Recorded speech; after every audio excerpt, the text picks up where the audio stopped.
Hello and welcome. This is Property and Style, your one-stop shop on everything real estate.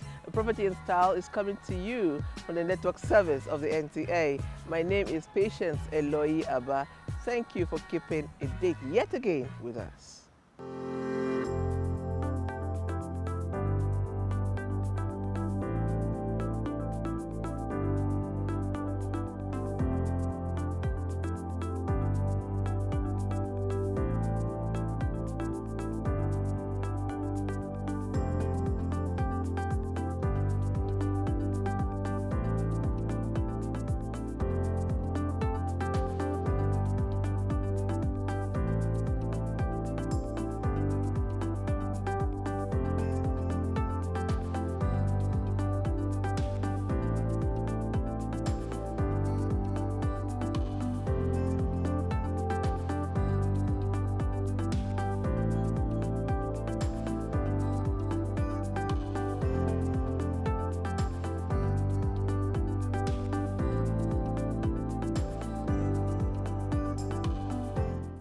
Welcome back. If you're just joining us, this is your one-stop shop on everything real estate.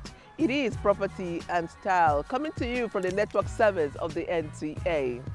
Today on the program, we'll be taking a look at dampness in building. What causes it? How can we prevent it? And when it happens, what can we do to treat it? That's what we'll be taking a look at. That and a whole lot more. Once again, I am delighted you've joined us on today's episode. Don't go away. Question of the day.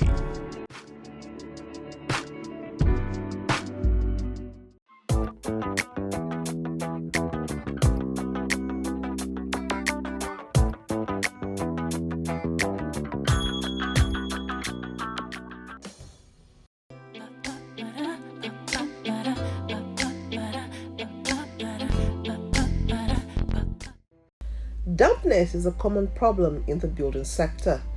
It is the presence of unwanted moisture in the structure of a building. Dampness is a result of intrusion from outside or condensation from within the structure.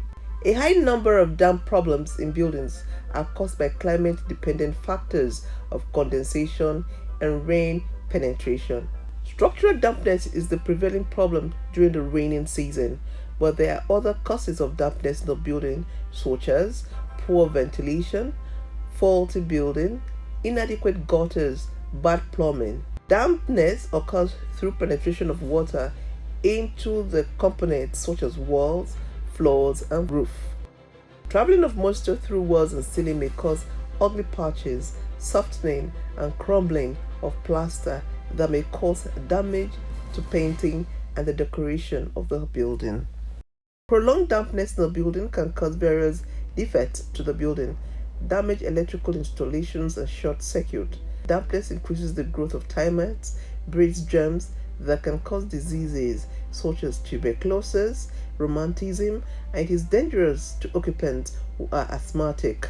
Continuous presence of moisture in the wall may cause disgeneration of bricks, stones, tiles. Dampness can result in the rusting and corrosion of metal fittings attached to walls, floors, and ceiling, which can reduce the strength and the lifespan of the building. Damp-proofing your building is one of the most important areas to consider during designing and construction of your building. If it is neglected, it will affect and create unhygienic conditions for occupants of the building. Some of the ways to prevent dampness in the walls is to check for any cracks in the walls and seal them. Install a damp-proof course. Replaster your walls. Redecorate using paint, tiles, or wallpaper. Remember to keep your home well ventilated during the rainy season.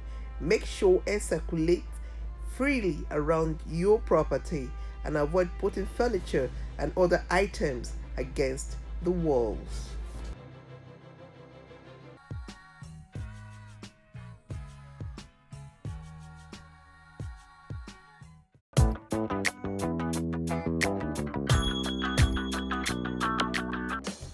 When you begin to observe that your walls or your floors are wet or damp, and sometimes you see dampness marks on the walls. And if it's a long-term issue, you would discover peeling of paint. You could also observe bubbling, that is swelling of some sections of the plaster or the paint. Sometimes it could show in the form of cracks. So most of these signs are telltale signs of a water seepage problem in a building.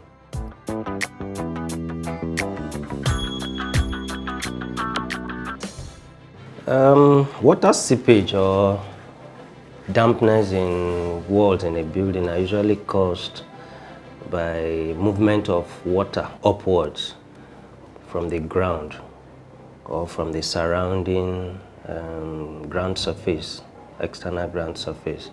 So where, in cases where you have, or in areas where you have the groundwater is high up, you find that water, what they call water capillarity, water begins to move through tiny crevices or holes in the ground and up through your foundation, through your block working foundation, right through to begin to show on the superstructure. Normally they call the foundation is the substructure. That is what you don't see that is under the ground. The problem starts from under the ground, comes up to your superstructure, which is what we can see with our eyes, and then it begins to rise gradually, because water, like they say in local parlance, will always find its way. So that's the major cause of water seepage, when your groundwater level is high up and it begins to, and it's not properly taken care of, this water begins to find its way up on the walls of your structure.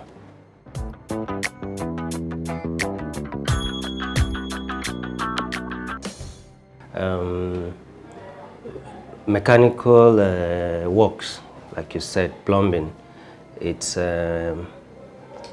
when not properly done, where you have water passing through pipes, some basically or most times are joints where you have T's and bends linking up to some other directions.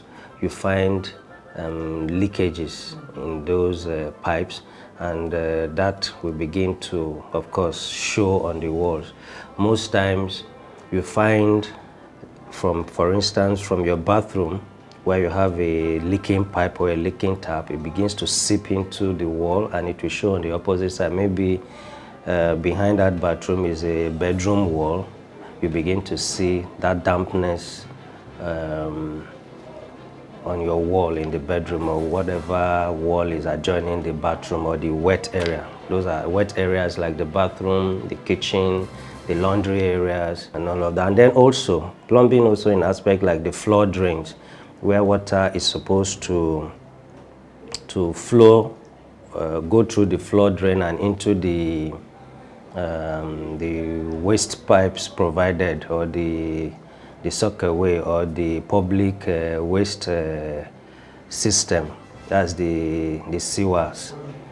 When the floor drains are not clear for water to pass through properly, they begin to this water will find its way through the floor crevices, maybe the tiling edges.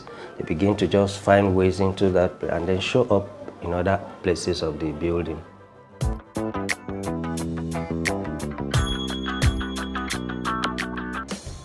First, to the humans, some people have allergies. Some people they react to damp walls when water keeps mixing with this cement and all of that. You find some children having allergies, or even some grown-up, some adults. So outside that, when your walls are continuously or continually exposed to water, it's weakening the system. It could lead to structural failure. So it's an issue that is critical in construction industry, not allowing your structure to continually be exposed to wetness.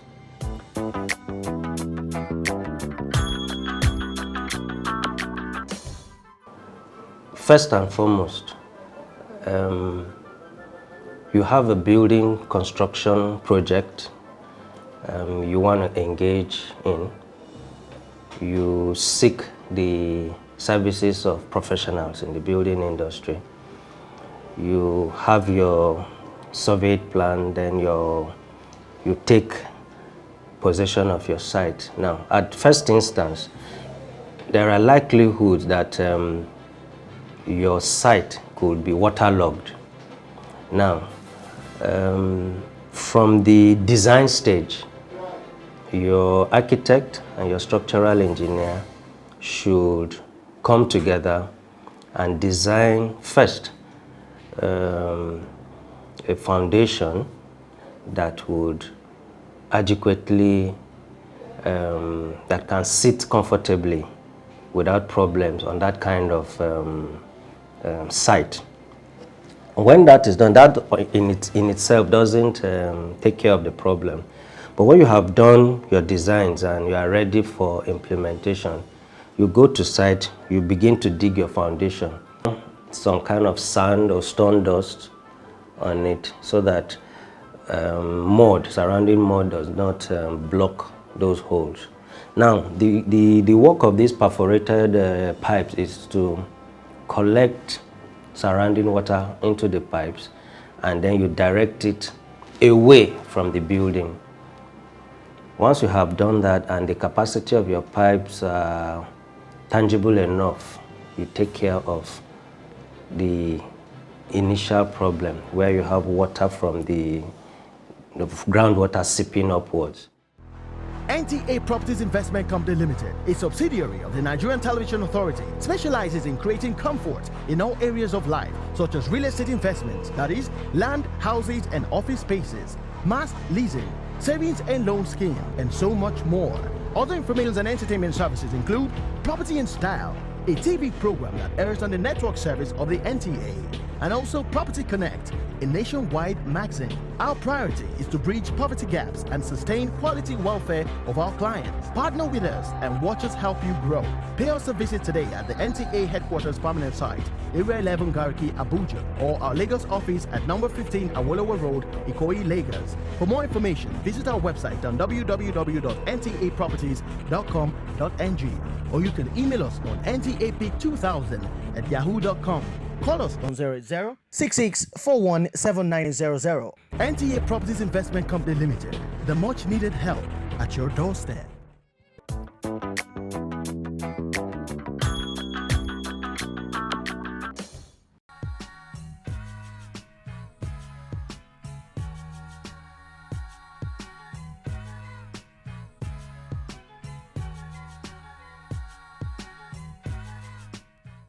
A roof is a coverage pattern, mostly done at the semi-conclusion of a building.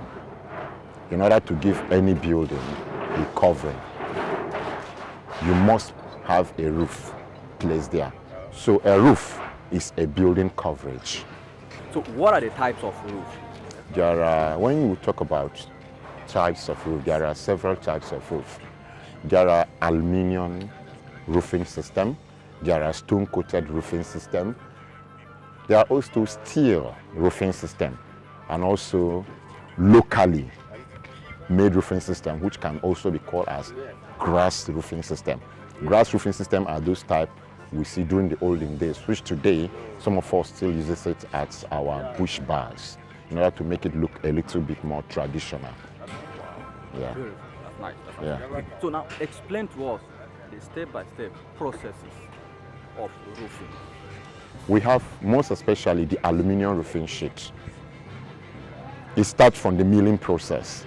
Milling process is like a melting process. It's either you are recycling an already used aluminium, melting it in order to use it in a newer one, or you are using a newly generated aluminium liquid.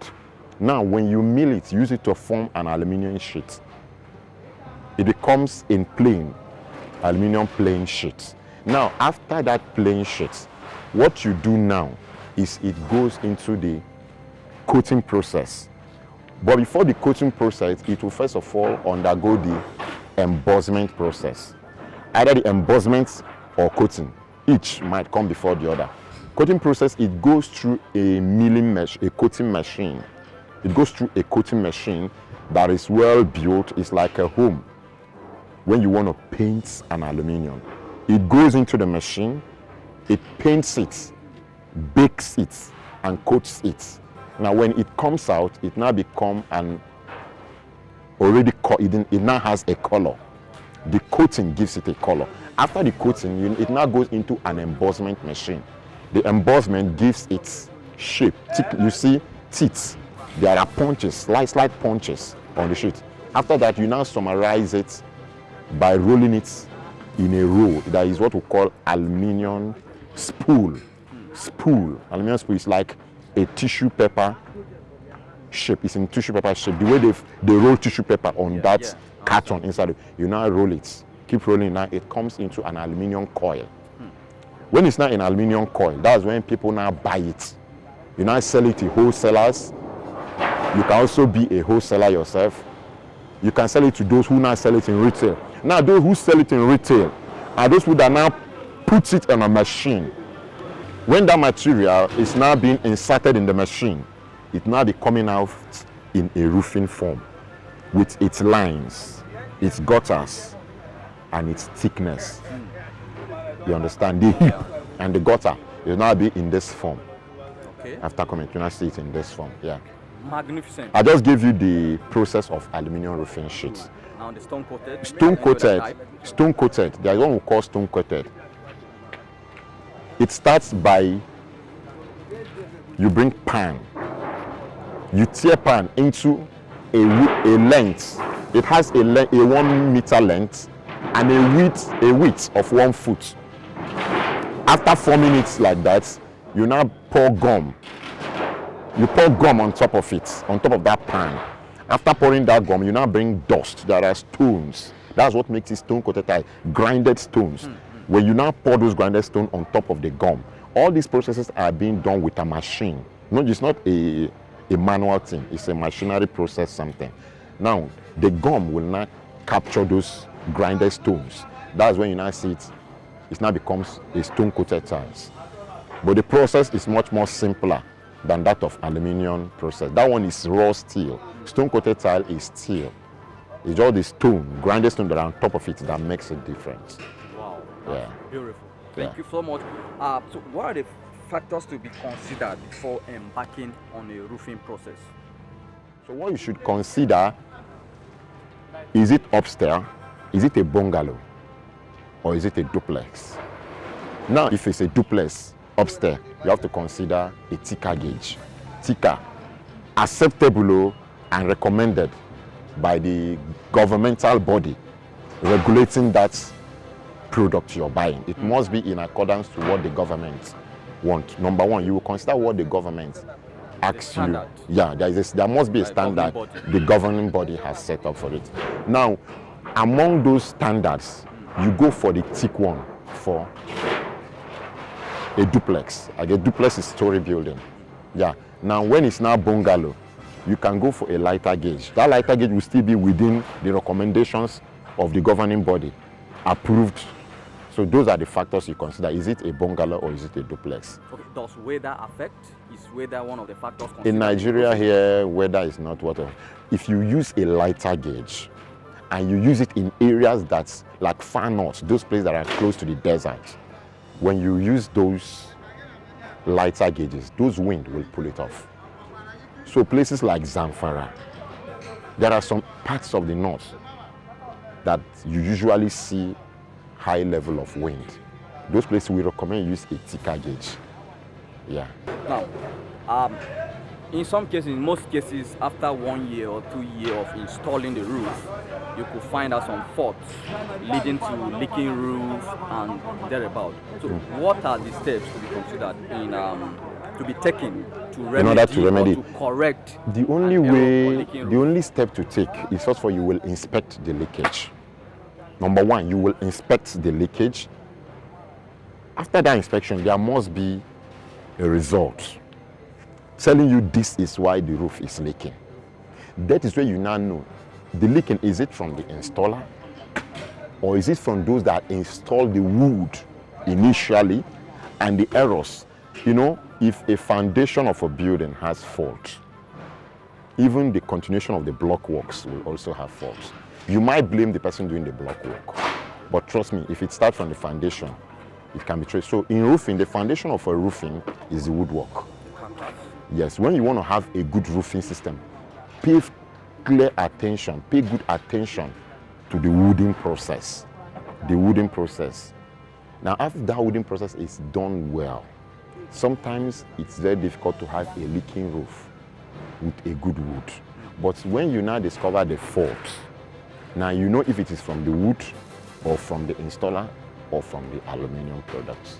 Now, if you discover that it's punched, maybe the aluminum roof is being punched, then you know it could be the fault of the manufacturer and also the fault of the conveyor. Because every person buying goods, you are supposed to inspect it very well before taking it out of the buying premises. Okay.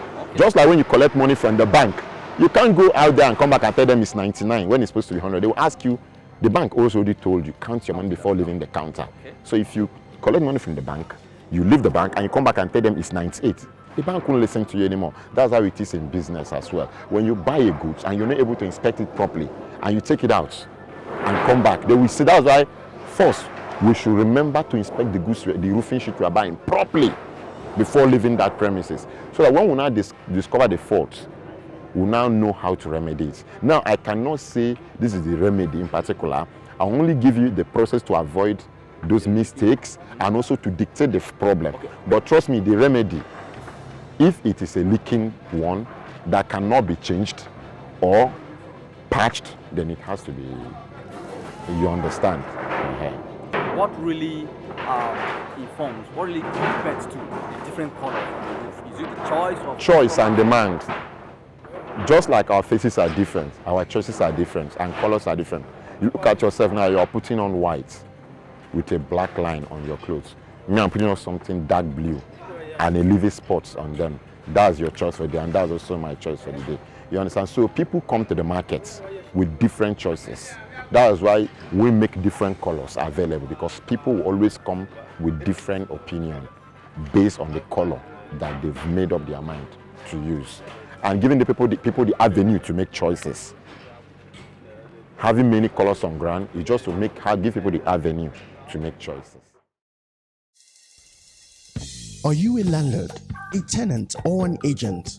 Are you a real estate developer or interested in housing investments? Then this is the right platform designed specially for you to promote your business and services. To learn more about property investments, tune in on this station every Monday at 11 a.m. If you've got questions, we have answers. For further inquiries, please call us 080-6641-7900. Or you can send us an email at propertyandstyle@gmail.com or visit our website at www.ntaproperties.com.ng. Property and Style, the future is now.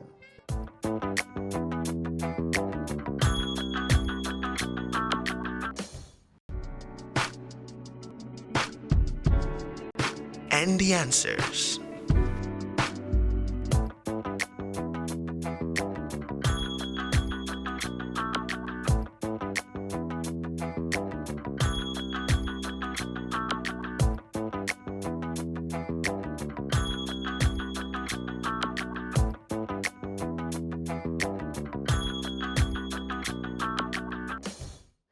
We've come to the end of today's episode of Property and Style. Thank you so much for staying with us. Like I always advise, if you want to build that house so that it doesn't have any defect at all, always consult the professionals. Goodbye and God bless.